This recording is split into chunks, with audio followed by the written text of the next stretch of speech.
For this figure drawing session, I decided to change things up by drawing with only straight lines. No more curved lines. I only draw with straight lines now. Straight lines are assertive, they're confident, and limiting oneself can produce new and interesting looks. I started off by changing my keyboard shortcuts so that it defaults to the ruler tool instead of the freehand line tool. In the Motion Lab drawing interface, I chose to draw from a male reference. Drawing a female with straight lines sounds like too much of a challenge. Straight, blocky lines will better suit a masculine body frame.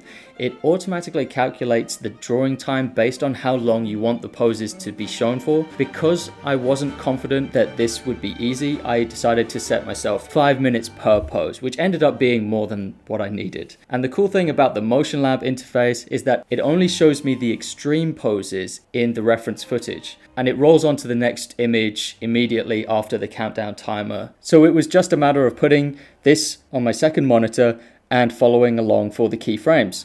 So that by the end of the session, I had all of the important key drawings in the movement, and it took me less than 2 hours. I do like that I am forced to creatively interpret curves. I can't just draw what I see in my reference. I have to put everything through a mental filter. Like if there's a circle, I have to decide how many straight lines are going to create that circle, or a semicircle. There are multiple ways that I can create a semicircle, and when you use straight lines, it kind of adds character to these shapes that didn't have character before.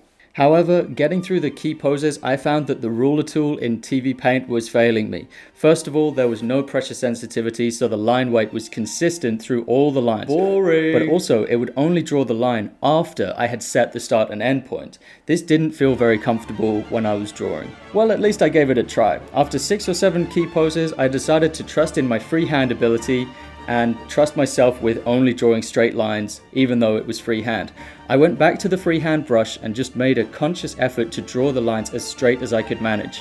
This felt way more comfortable, and the lines ended up looking quite straight, with the occasional cheat line here and there. My vision for this piece is that he could be doing these acrobatic moves around a circle with something in the middle of that composition. Maybe he's the apprentice and the master is sat in the middle, or something like that. But so far I haven't gotten to the story part of this. I just wanted to do this as a drawing exercise first and then create a story around it. So maybe in part 2 I'll be adding effects animation and turning it into a real composition.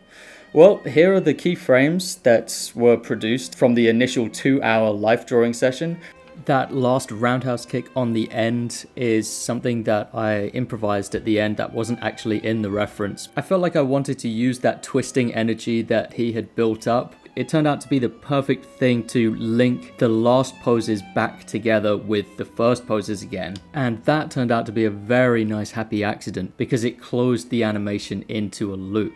I can honestly say it would have been a lot more tricky without the Motion Labs interface. I mean, I created this interface, so I'm a little bit biased, but it really is designed for animators to help animators with getting their key poses down and turning their life drawing sessions into productive time where they actually get an animation out of it at the end.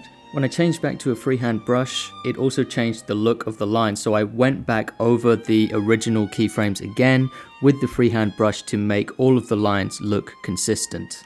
Now that the key poses were drawn, I didn't need the interface anymore. From here I was on my own, and I was on to the breakdown stage. This is where I draw the intermediate poses between these key poses. I had the poses, but I didn't yet have the placement of the poses in the frame. So next was the most fiddlesome part, arranging the poses so that he moved around the frame. This involved adjusting the overall scale of each drawing and paying attention to the foot placement and making sure the feet weren't sliding too much. So doubling the number of drawings probably took me another hour and a half. If I work on this animation some more, I may put some effects animation into it and flesh out the scene a little bit.